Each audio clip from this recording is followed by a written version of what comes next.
Working out multiple muscle groups. It is important that you are educated to make the most of your workouts, whether you are new to strength training or have done it for some time. Training multiple muscle groups at a session is more meaningful for people with hectic schedules than training one muscle group at a time.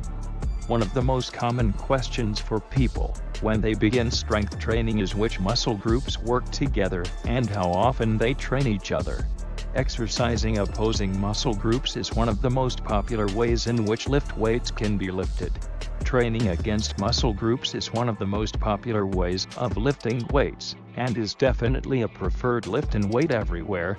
They are well known as agonists and antagonists, and work together on many of our movements. Simply put, the front and rear of the body part are worked on the same day. How do you separate muscle groups when you work out? The objective is to work simultaneously on opposing muscle groups.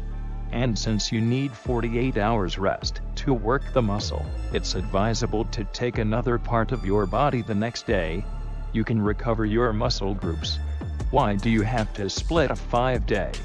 If you only train 3 to 4 days a week, or do full body or upper-lower splits, you won't do 4 or 5 exercises for every muscle group, unless there are any days you need to spend in the gym. On the other hand, after a 5-day split, you can combine several exercises to expand your target muscle groups from different angles. You can also try more advanced intensity boosters like bits, drop sets, and rest periods. The additional volume causes a bigger damage if only a single muscle group and a large secondary group are exercised every day. A 5-day split is not a protocol to be used immediately by most beginners. If you have lifted for just 1 or 2 years, your exercise volume should gradually increase over time.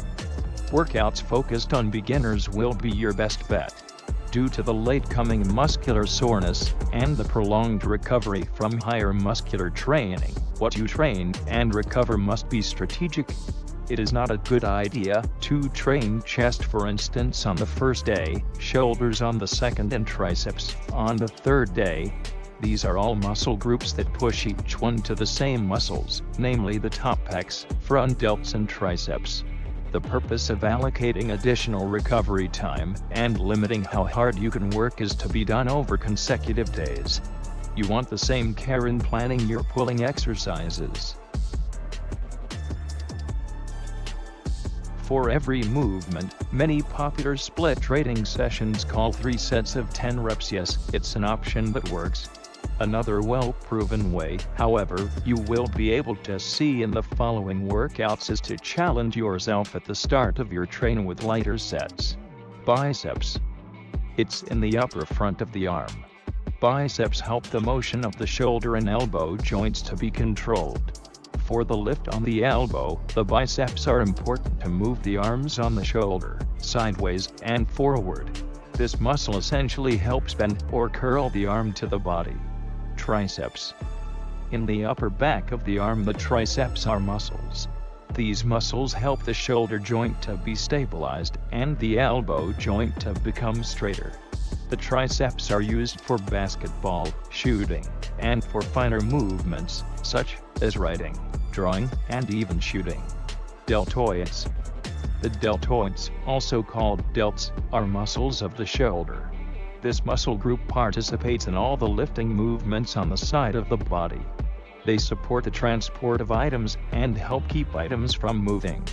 3 sections of the deltoid muscle are commonly named the anterior, mid or lateral, and posterior heads and deltoid. Many women consider the chest to be a muscle group only for men to work on. On the other hand, working chest muscles has a number of benefits, including improvement in posture and the overall strength of the upper body. Forearms are another muscle group that women who don't want to look bulky or manly often ignore. For a variety of other exercises, however, strong forearms are necessary. You use your forearm muscles when you grab a dumbbell or a barbell.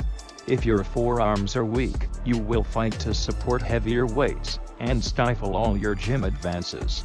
Many women do abdominal exercises, like crunches, and ignore other core muscles. Between the sternum and the glutes, the main muscles are found. A strong core helps you stay stable while you lift, run or walk.